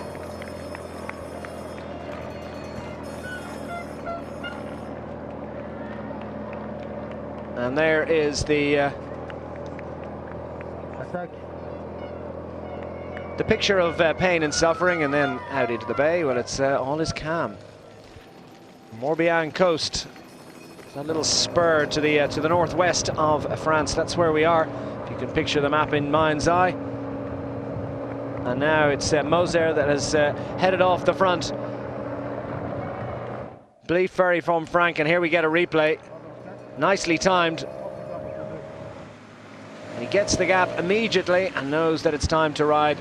Brief respite. And Moser with decent little advantage, but he's definitely going to need someone to come across to him. You would think so. Still too many teams want to put this down to a sprint or an effort in the last lap, but he was in the right place, just instinctively decided to go for it, kind of hanging off the front. You know, he has to commit himself. It's, you know, it's working out for Italy. They still have a couple of options behind. They've ridden a good race, but I cannot see that Moreno Moser will go to the finish on his own. And you know, with Belgium willing to ride and commit themselves, I think it's going to be very difficult for one rider to hold the whole peloton off. Well, he's absolutely flying form, and I tell you what, if anyone could hold him off, it's perhaps Moreno Moser, because he was the bronze medalist in the individual time trial just a couple of days ago. Jonathan Castroviejo getting that title at last for the Spanish team. Victor Camponert's second on that occasion for Belgium, but Moreno Moser already a medalist at these European Road Championships, likes to go solo. A couple of years ago he was well, the next big thing, wasn't he? We expected a little bit more from him. Took the overall win in the Tour of Poland back in 2012 at Strade Bianche. Do you remember that win in 2013? We thought he was really going to break through. Hasn't quite happened yet. No, and it has been a good attack. So it's 1 against 1. He's holding it 10 seconds. Moreno Moser from Italy on the attack, but it's Belgium just putting one rider up towards the front. And you know, I think that if there are teams that want to put this down to a sprint, they have to start looking after their sprinters. And you know, from what we've seen, Tony Gallopin's there, Alaphilippe is there, Gilbert. We've seen Will Pauls for the Netherlands. He has to go long in this climb. He cannot wait for a sprint, so he has to go long. But it's still Ben Hermans, Luis Leon Sanchez on the right hand side as well, Rui Costa and Peter Vacok, Peter Sagan. They're all still in here. They're all in it to win it, and Moreno Moser, well, he's put himself into the position of maximum opportunity. It's a bit of an ask. He's 10.5 kilometers to go. What's he going to need at the bottom of the hill? Will he still be up front when they get to the bottom of the hill? Surely there's going to be a response before that. He's still increasing his advantage, steals a look over his left shoulder, and gets the good news that his lead is starting to stretch a little bit, as the Spanish squad put riders on the front. Going to set the tempo, make sure that they keep this one as honest and as controlled as possible.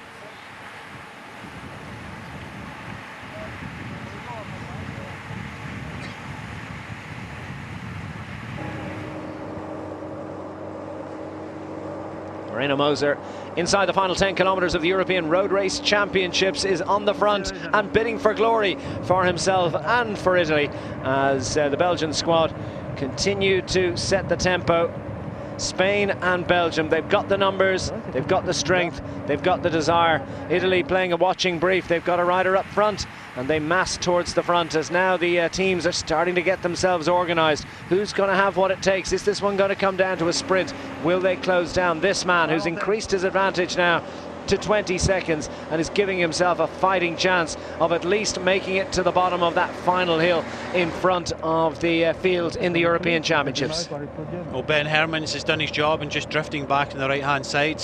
which leaves Spain and one rider, just can't see him behind the tall figure of Spain at the front, but it does look as if Spain could be thinking of you know, their opportunity, you know, whether it's Moreno, whether it's Barbero still in there. Barbero is a very good sprinter for Spain, but 2 against 1, but he's still holding out there. It's Jan Bakelans is the rider. Albacini also still in the mix. Well, Ben Hermans has drifted, as you say, to the back of the bunch. He knows, and he doesn't owe Belgium anything at this point, but if he can come back in, he'll try. The Albanian rider, well, he's been ever prominent, hasn't he, throughout this. What a great effort.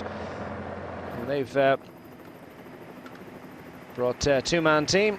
Banushi and Halilaj we saw earlier on. Not sure which one of the two of those it was. A brief appearance at the front. We just see France have got Alaphilippe right up there, but it's Bakelans, and you see the white jerseys of Italy just doing a policing move, just making sure. Visconti is Nauru right up there. They're just doing a policing move, making sure that any attacks, anything goes, that they're just going to jump onto it. Well, Bakelans was trying for his own ambitions a little earlier on. Now he has changed tack a little bit, and he's setting the tempo on behalf of the Belgian team, making sure that Moreno Moser doesn't get too far up the road, making sure that Belgium, I suppose, they will accept responsibility as one of the leading and one of the strongest nations in there, with 9 riders taking to the start line. Well, 233 kilometers were in front of them when they departed the small village of Plumelec so many hours ago. Well, now it's down to the final 7.6 kilometers. Total of 17 laps of this 13.7 kilometer circuit. And now we're down to the final half of that final lap. Dan Martin, you see moving up on the right hand side in the green of Ireland. It's the blue of Belgium though on the front, and behind the white and blue of Italy, just watching and waiting, because Moser is doing a great job for himself and a great job for the Italian team. Yeah, and there has to be numbers from other teams trying to come up and helping out, because it's 1 against 1, and it's going to hang there about 20 seconds. They need some, Belgium needs some help, and everybody's sitting back at the moment. Where is France creeping up to 26 seconds now? So looking all the time better for Moser.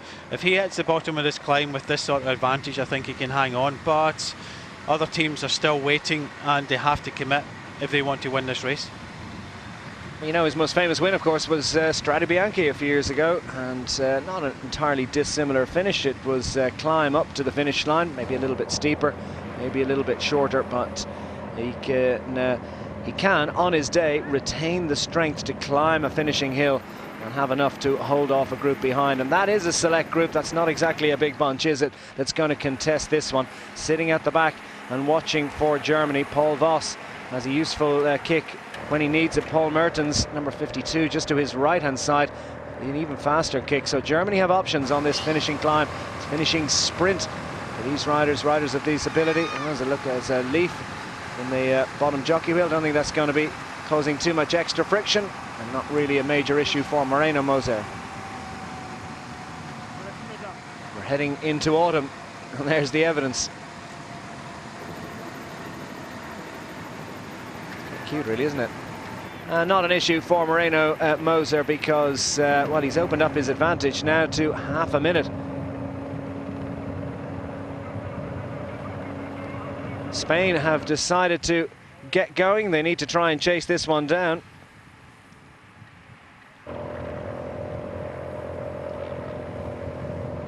As well they might. Jan Bakelans too.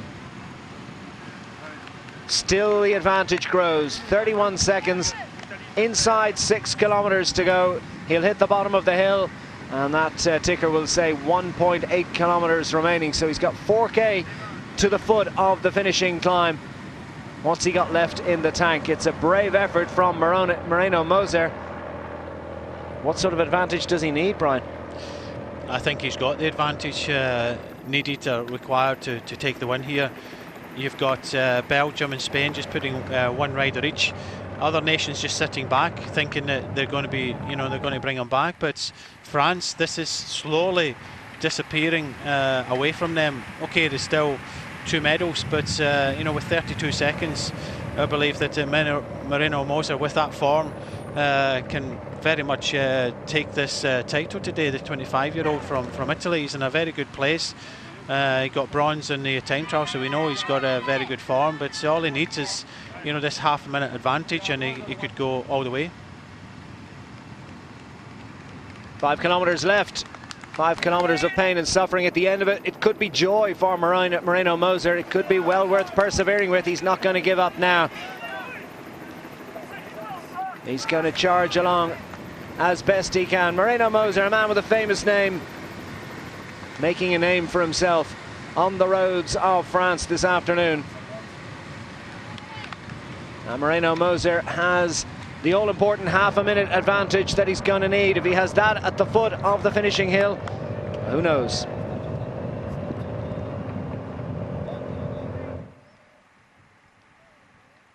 Moreno Moser, 25 years of age. It's a narrow advantage. Half a minute to the good inside the closing stages of the European Road Race Championships. And the man from Team Cannondale, that's his trade team. The man from Italy, more particularly today, is racing to glory in the European Road Race Championships. The first time they've been held as an elite event for men. And now, well, the French are starting to panic a little bit, as well they might. It's a little bit of concern. They have to get involved. Gautier has come back to the front, and that's what we're saying. With about 30 seconds advantage for Moser, the race was going away unless other teams came up to the front. And we now see Peter Sagan on the front. Gautier is there. They know that there's a danger. Tiz-Cycling has been forced into you know, helping out. David de la Cruz came up for Spain as well. So they recognise that Moser is a quality bike rider, and they have to start chasing a little bit harder now if they want to try and take this gold medal.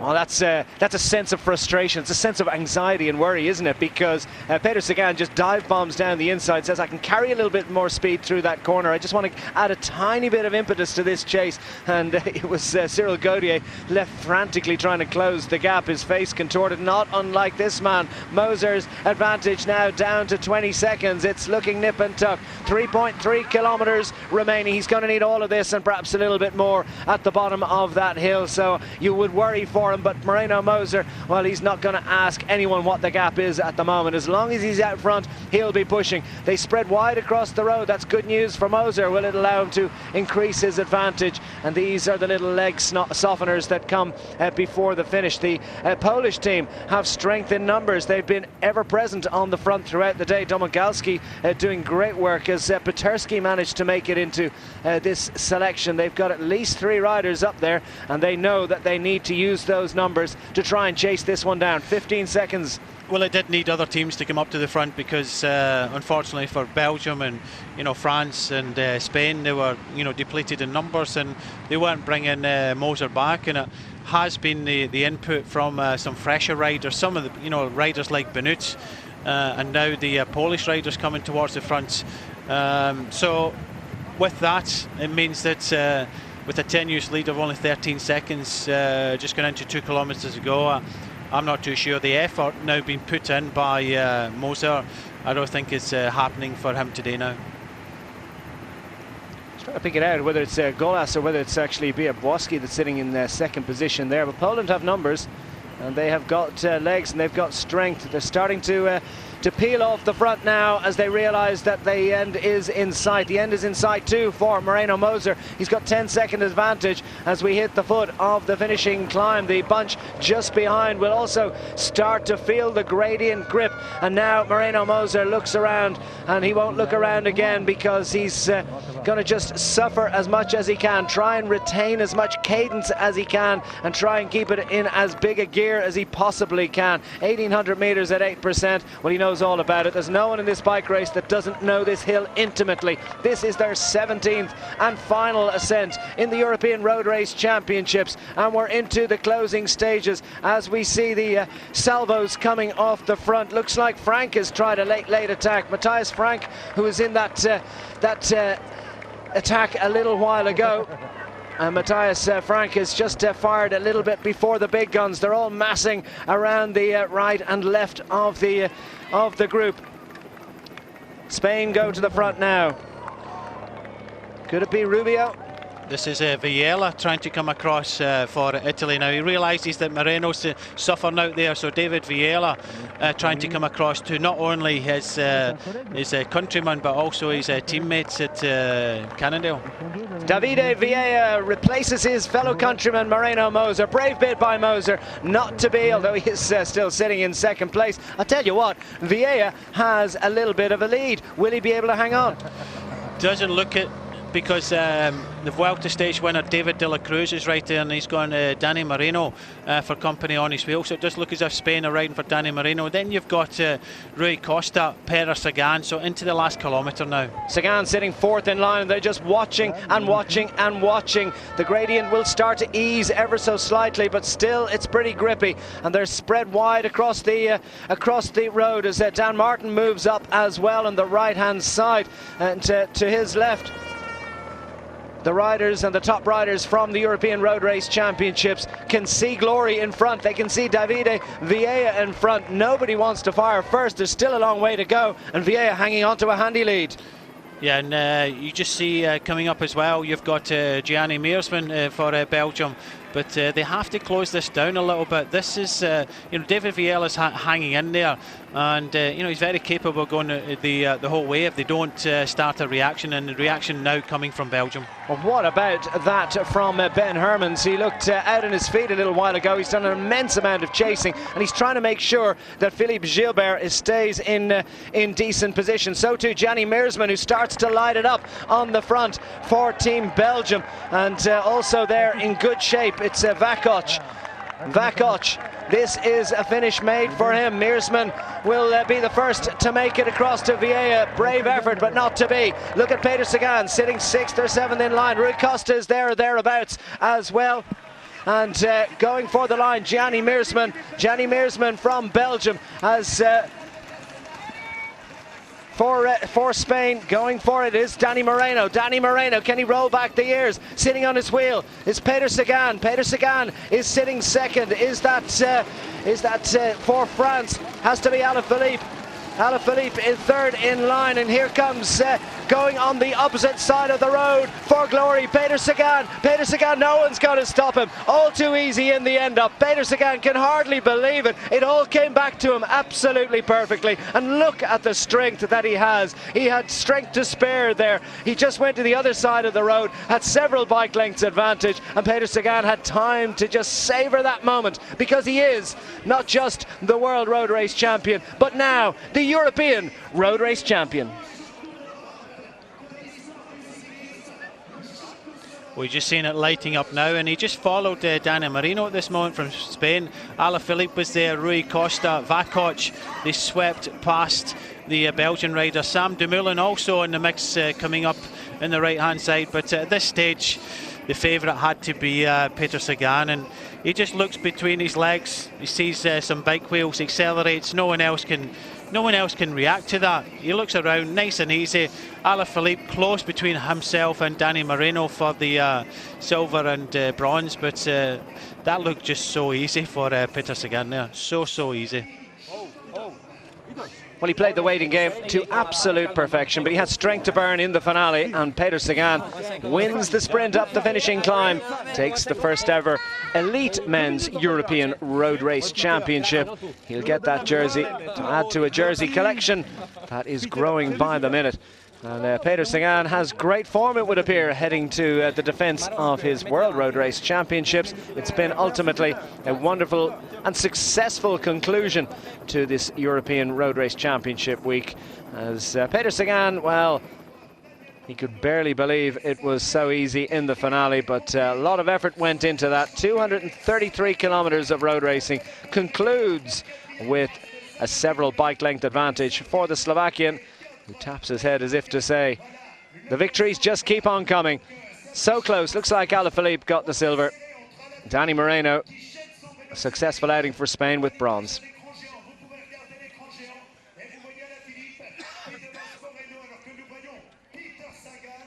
Sagan goes to the opposite side of the road, giving no one his slipstream. But by then, well, they were just fighting for the minor positions. You can just see Sam Dumoulin just getting fourth, Vacok, Rui Costa, Gallopin, Gilbert, all in there, but you know, well down on the winner, Peter Sagan. He can climb and he can sprint. He can do pretty much everything on a bike. And Peter Sagan has scooped another important title to add to his growing palmarès.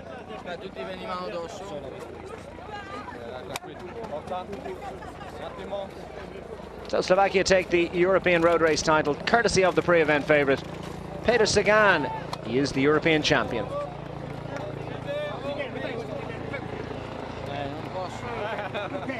Off to the podium and a well-earned drink for Peter Sagan.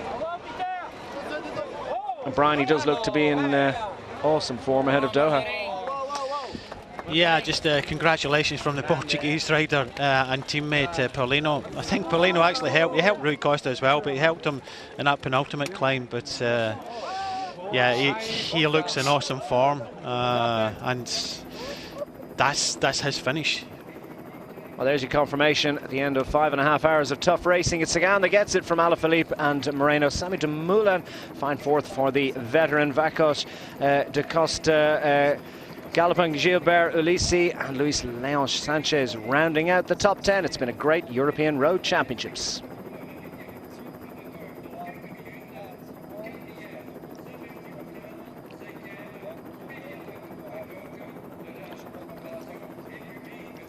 Sagan gets it, and Alaphilippe second once more at the top of a climb. We think of Flèche Wallonne over the last couple of years. Just can't quite seem to nail down those sprint finishes at the top of climbs. He's a good sprinter on his day, fast turn of speed, but when the likes of Peter Sagan are around, well, Alaphilippe will have to wait. Disappointment ultimately for the home nation in terms of getting the gold medal, but it's been a successful European Championships for them. And they add another medal to their total of 7 medals, equal with the total of Italy. Of course, they have the 2 golds to at least 1, and Slovakia arrive on the medals table, courtesy of Peter Sagan with that gold medal. It's not about medal tables, really, is it? We're overemphasizing those points. I wonder what representation of the European colours there'll be on Peter Sagan's bike or helmet or shoes, or you know, how is he going to just more pay gold. Due note? Just more gold. More gold, yeah. Be a gold off between himself and Greg Van Avermaet. Just in a class of his own at that moment in time. Class of his own. So Peter Sagan gets the victory, and we'll have the celebrations to continue after these.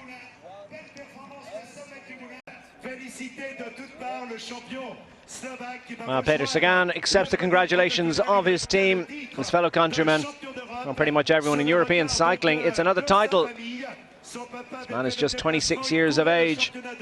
7 stage wins in the Tour de France, 13 stage victories in the Tour de Suisse. Mega list, couple of Gent-Wevelgems, and of course World Championship Road Race, Tour of Flanders. It is an expanding and already lengthy list of great title successes for the 26-year-old, and now he's got well, a European title to go with that. Where will it end? Well, he has a World Championship rendezvous in a couple of weeks' time in Doha. Well, who would bet against him? Just a little bit disappointing he didn't get to do that Olympic Games road race. He went for the mountain bike and, well, looked to have got himself in contention, but also some mechanical issues on that occasion meant that he wasn't able to challenge for the mountain bikes. But there you have a confirmation.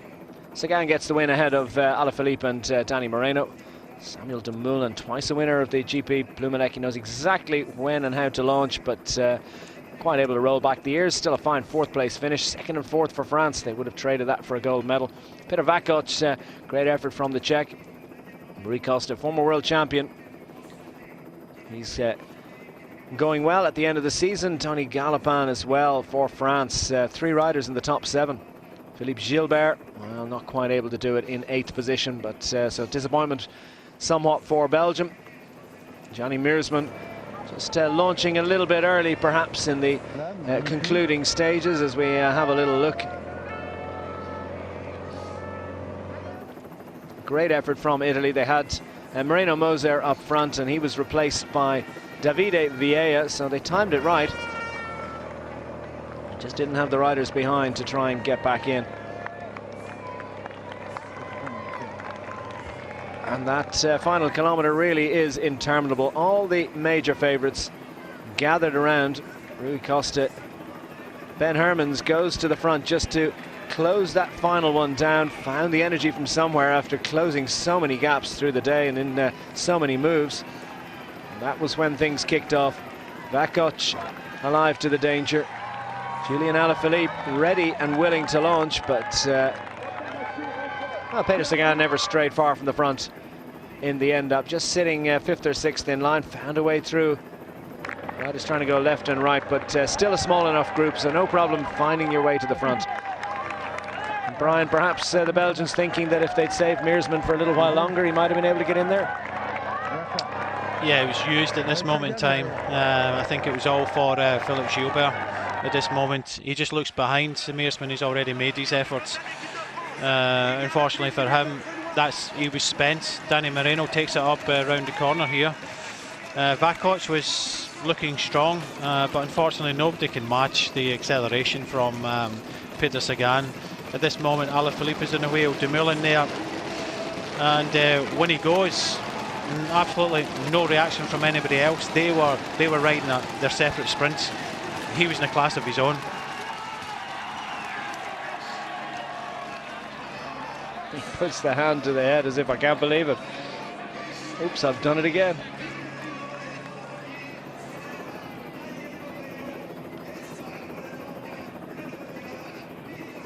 Sagan equals success.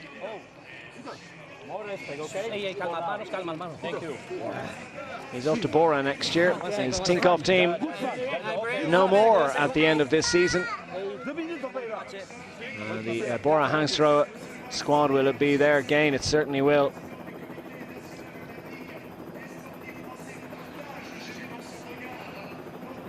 What does the future hold for Peter Sagan at the moment? It looks very rosy indeed. Brian, looking ahead to the World Championships, are we in for the sprint fest that everyone suspects? I think so. I think there's too many teams want it to come down to a sprint. Some teams are not decided yet, so yeah, that'll be interesting. There's a blue jersey waiting to be draped around the shoulders of a 26-year-old Slovakian very shortly. Medals on their little red velvet cushions, all looks very plush. And hopefully they've gathered up a few riders. A few people out boating. Utterly unconcerned. Oh, sense of frustration for Alaphilippe. When's the on home soil, I think he really fancied this one. But he is an emerging talent of such a strong rider. Yeah, he's an amazing rider. You know, he's coming on leaps and bounds already, but when you're up against somebody like Peter Sagan,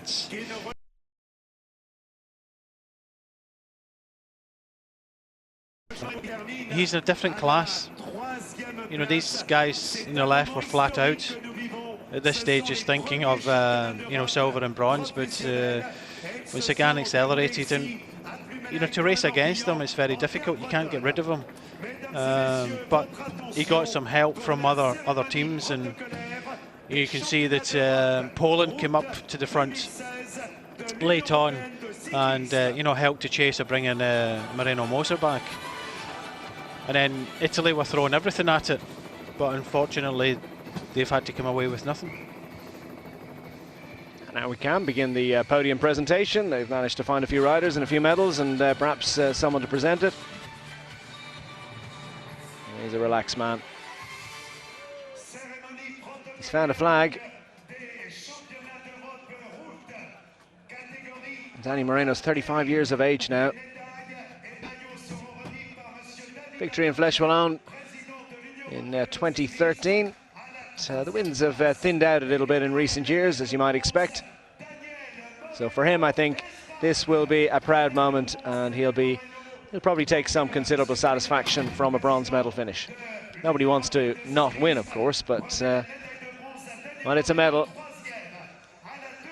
and its position on the finishing podium of the European Road Championships. Well, a big cheer and a big celebration. Somewhat a wry smile, really. A sense that silver medal isn't what he came for. He would have hoped for more, but I suspect he won't be complaining too much, because he has been certainly beaten by the better man.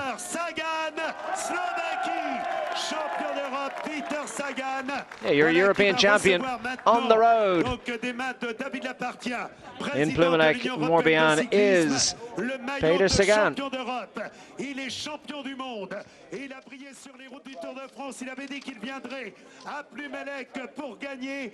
the white jersey with the blue stripes, so it's that's another jersey for him to wear at training.